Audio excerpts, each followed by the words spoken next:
Do you really want to know how to make a perfect banga stew? So here is a banga stew, and this is how I made this perfect banga stew.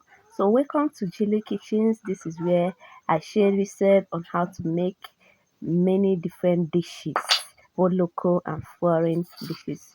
So today I'm making banga stew. I started by steaming meat. I added Maggi. I used more Maggi, then added onion. I added pepper, added salt into the meat to steam it. I added curry powder. I just divided the curry powder into two. I didn't add everything. Then after that, I had to cover and start steaming. I steamed for 20 minutes because the meat is hard. I used cow meat. So this is it after I finished steaming it, and the next is I proceeded to fry the cow meat. So I dry up my frying pan, then put vegetable oil enough that can be able to fry it. After that, I started putting the meat inside the oil to fry the meat. I fried the meat for 2 minutes. As I was frying, I keep turning to avoid burning. So after 2 minutes, the meat is ready, and I proceeded to wash the palm fruit that I used. So I washed this palm fruit 3 times just to make it to be clean and neat, and I put it inside pot, then added the amount of water needed. I added water that covered the palm fruit. This will make the water not to dry up before the palm fruit is done. So I have to cover the palm fruit and cooked for 10 minutes so that it can be done. So as the palm fruit was cooking, I have to proceed to process my dry fish. We call it mangara. So I put water inside it so that I can be able to remove all the bones. So I removed the bones. Now it is neat to use. While making banga stew, honestly, you need this mangala, also called dry fish in English language. This is because it has a special taste it gives to the stew. If you taste stew made with mangara and the one that not put this one, they don't taste the same, they are different. So after that, I have to go back to check the palm fruit that I am cooking. That is after 10 minutes, and it's done, and I have to transfer it into the mortar, and it's time to pound. I started pounding. I pound. While pounding, you have to pound it to make sure that everything reach to this level. I don't really know if actually someone can use blender to do this, but if that is possible, that will be easier. So my mortar is small and the palm fruit is actually so much, so I have to do this 3 times so that I can finish pounding my palm fruit. So at this level I am done, and it's time to put it inside container and start to extract it. So I have to remove it from the mortar, put it inside a container. I actually used my pot here to extract it. So after putting everything, I have to put water, and I started removing the chaff. We call this thing abubo in our side. I don't know what people are calling this one now.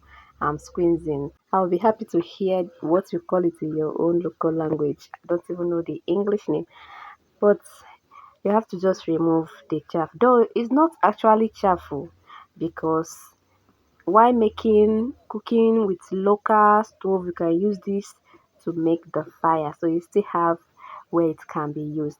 So after removing it, you have to squeeze it, squeeze it very well so that there will be no oil, no much oil. There's nothing you do that make oil not to be there, but let there be no much oil. After that, you can then sieve it with your sieve. So you need, after sieving it, you also have to use your hand again to make it more clean. That is to, so that what you need will not be hanged inside the abubu. So as you are doing that, when you do, you sieve. When you do, you sieve. At this point, if actually the oil is still sticking to the chaff, what you have to do is to add hot water. Hot water will make it easier, and after that, you don't pour it inside your filter and put it into the pot. Now it is time to start cooking. I have to cover the pot and start cooking. Because takes time for the thing to dry, because the water inside the pot have to dry, I have to proceed to process my vegetable. This is nchao, basil leaf in English language. I used basil leaf, I used ugu leaf, also called pumpkin leaf in English language. You see these two leaf, you cannot miss it while making banga stew, especially basil leaf nchao. It gives it a nice taste, you can't miss it. I cooked this for 10 minutes, then after 10 minutes I came back to check it. If you check now, you find out that the water have dried up. Is now the oil at the top of it. So I have to remove some oil. This is a matter of choice. But if you leave all the oil, especially if you use palm fruit that contains much oil will be too much inside this too. So you have to remove some. But if you like, you can leave it. It's a matter of choice. And while processing the palm kernel, that's why after pounding, while putting water to extract it, you don't need to put too much water, because if you put too much water, it will take time for it to dry. So the lesser water you put, the easier it dries faster. So at this point, it is time for me to put the ingredients. Then I put the water I steamed out from meat, and then put Maggi. I use no cube Maggi for this. Then put the cow meat I used. So I then put the dried fish, aka mangala. After that, I have to turn everything together. So after turning everything, I put crayfish. As I put crayfish, then the next is curry powder. I put the remaining curry powder, and then I put onga for banga stew. If you go to market, ask them for onga for banga stew. They will give you this one, especially for banga stew. Then after adding it, I added water, and I have to turn everything together.